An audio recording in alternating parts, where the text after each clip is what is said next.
So,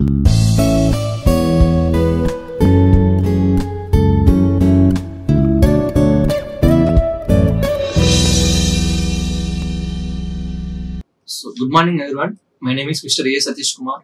Now I am going to teach the squirrel cage induction motor principle and the concept of slip. So, an induction machine is basically a rotating machine. Okay. So, coming to an induction machine, we have the two types of the induction machines are there. That is the slip ring induction motor and as well as the squirrel cage induction motor. So, we discussed earlier only the slip ring induction motor principle, and now I am going to teach the squirrel cage induction motor principle. So, the squirrel cage induction motor principle, the working principle of the squirrel cage induction motor is just similar to the working principle of the slip ring induction motor or wound rotor induction motor. But the difference is the wound rotor only. So, in case of the slip ring induction motor, I am short circuited the slip rings, or by connecting the slip rings will be connected to the resistor, the resistive load or rheostats for the reducing the reluctance in the stator winding. Okay.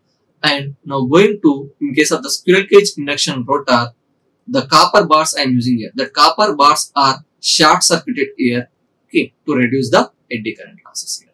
So now, in squirrel cage induction motor, phases are available and are placed physically with a space angle of 120 degrees and are placed physically with a space angle of 120 degrees in the rotor current. The rotor current produced following through these windings, that is in the stator winding as well as the rotor winding. That is also have a time angle of 120 degrees similar to the, so because of for the production of the rotating magnetic field, the phase difference between the each winding should be 120 degrees displacement. Depends on that one, the rotor current is produced following through these stator winding as well as the rotor winding are also have the time angle of 120 degrees. This is the, can observe here, this is the squirrel cage induction motor. Here I am taking these aluminum end rings I am taking here, and this is the aluminum bars, and this is the steel lamination. This is the shaft here. Okay, so these end rings bars are short circuited here, and this, in case of the squirrel cage induction motor, I am using the semi type slots. I am using semi open type slots I am using here. Okay, means in case of the squirrel cage induction motor, the copper bars have having the no windings are present here. Only I am presenting the copper bars only here in case of the squirrel cage induction motor. So means production of some EMF, that is the stator and rotor, that is the rotor is a EMF for phase will be is equal to, even for phase will be is equal to, I am getting 4.44 into N1 into pi 1 into F into KW1 I am getting, where N1 is equal to the turns, number of turns or speed of the stator winding or rotor winding, and pi 1 is the flux, and the F is the frequency, and KW is the pitch factor. Okay, so means the squirrel cage induction motor excited by the with three-phase supply. That is, assume that the stator field is rotating in the clockwise direction. Because of the relative motion between the stator field and the stator conductor, an EMF will be induced in the rotor. That is the according to Faraday's laws. According to what? Faraday's law. Means the direction of the induced EMF in the stator winding, okay, in the rotor winding, the conductor can be determined by Fleming's right hand rule here in case of the squirrel cage induction motor. Means assuming that the stator field winding is rotating in anti-clockwise direction is made stationary, and the rotor conductor that can be assumed to be in a clockwise direction with respect to the stator. That is using Fleming's right hand rule here. And here, according to Fleming's right hand rule, the induced EMF direction will be there in case of the squirrel cage induction motor. Okay, so means we cannot quantify the rotor EMF. That is because the phases are available here. Because here I am taking the no windings are present. I am using here only copper bars. That's why we cannot quantify the rotor EMF here. But we can say that some EMF is present in the rotor winding. Okay, so means here since the rotor bars are short circuited and either side with the end rings, the rotor induced EMF will cause time being. The rotor is a purely resistive circuit. That's why due to the current flow in the rotor bars, okay, the rotor will be magnetized here. The rotor will be magnetized. Means the position of the rotor poles and the direction of the torque will be developed and the rotor is as a rotating magnetic field will be produced in the rotor. Means here these rotor currents will be generated their self-magnetic field which will interact with the field winding of the stator.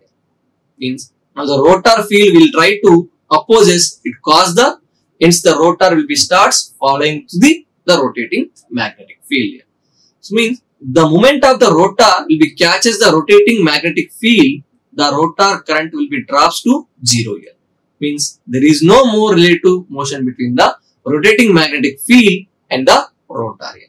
Hence, what will happen here? The moment of the rotor experiences the 0 tangential force. Okay. Hence, the rotor will be deaccelerated for the moment. Then, what will happen here? After the deacceleration of the rotor, the relative motion between the rotor and the rotating magnetic field re-establish the induced current in the rotor. Hence, the rotor currents is again being induced in the rotor. So again, the tangential force for the rotation of the rotor is restored in the rotor, and therefore again the rotor will be starts flowing through rotating magnetic field that is displaced by 120 degrees here. And in this way, the rotor maintains a constant speed which is just less than the speed of the rotating magnetic field or synchronous speed. So that is the NSS will be equal to constant speed. NS is equal to 120 F by P. Okay. So that's why the motor will be maintains a constant speed that will be which will be just less than the speed of the rotating magnetic field or synchronous speed. So then due to of this action, I am getting here some slip in the induction motor. The slip is nothing but in practice the rotor never succeeds the catching of the stator failure. Okay. So means you know that the induction motor will be consisting of that is the rotor as well as the stator.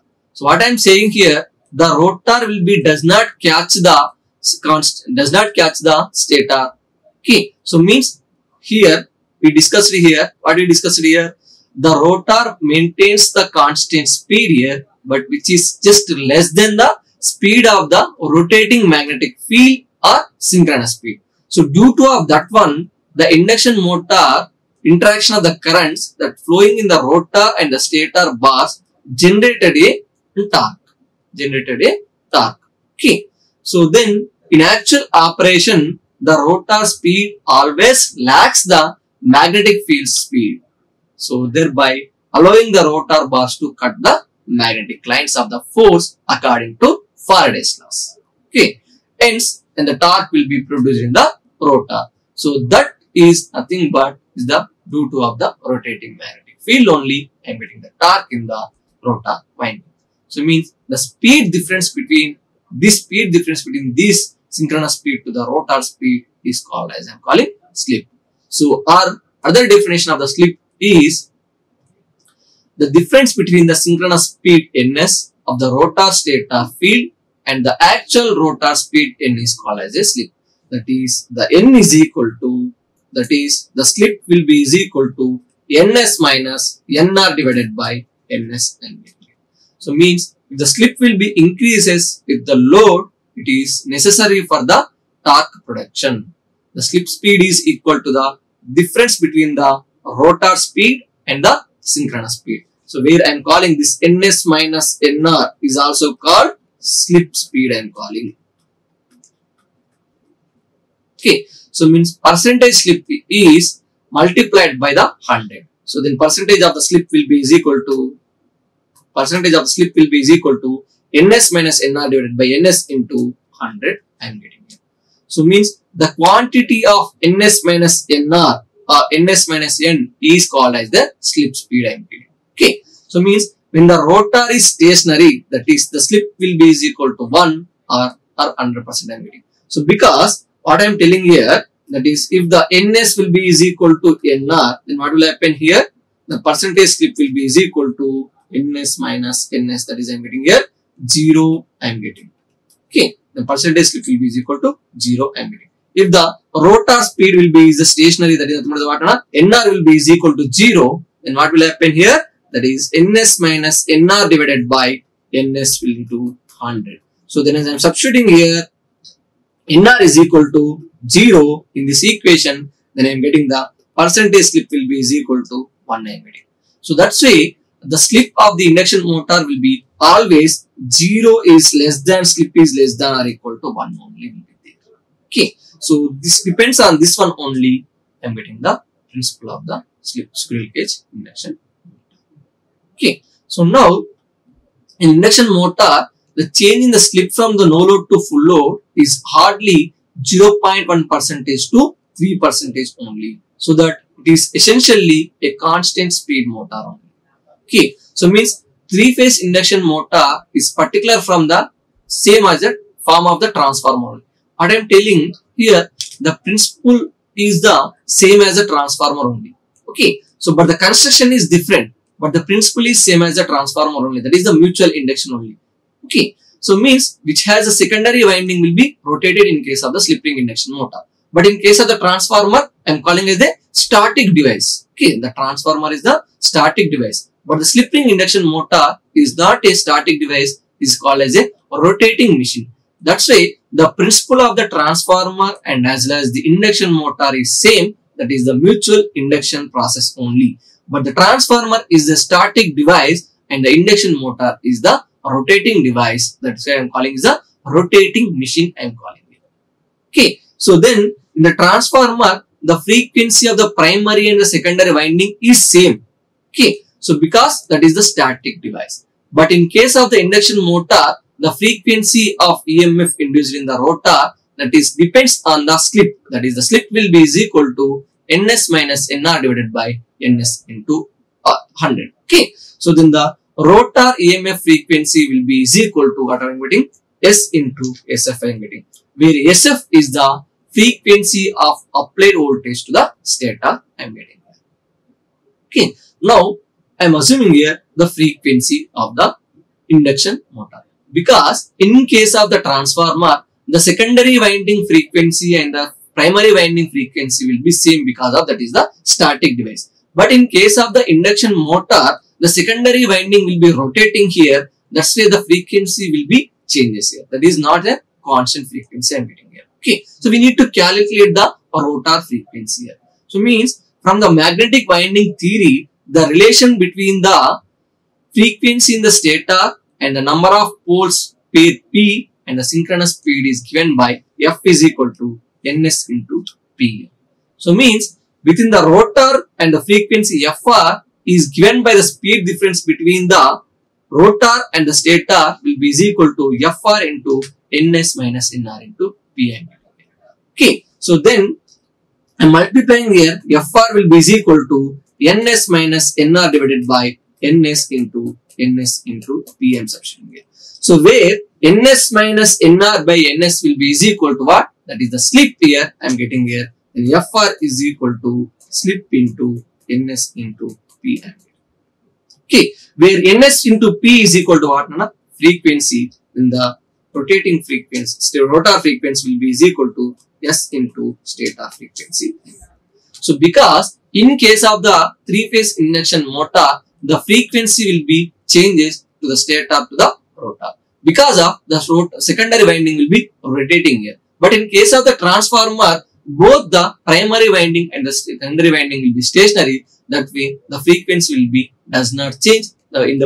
In case of the primary winding and in case of the secondary winding, the frequency will be constant. But in case of the induction motor, I am getting the rotating frequency, rotor frequency will be is equal to slip into frequency, and where slip is equal to ns minus nr divided by ns into 100. Percentage slip into 100. If you are not getting the slip only, I am getting ns minus nr by ns. Okay, thank you. Like, share and subscribe. Hit the bell icon for more updates.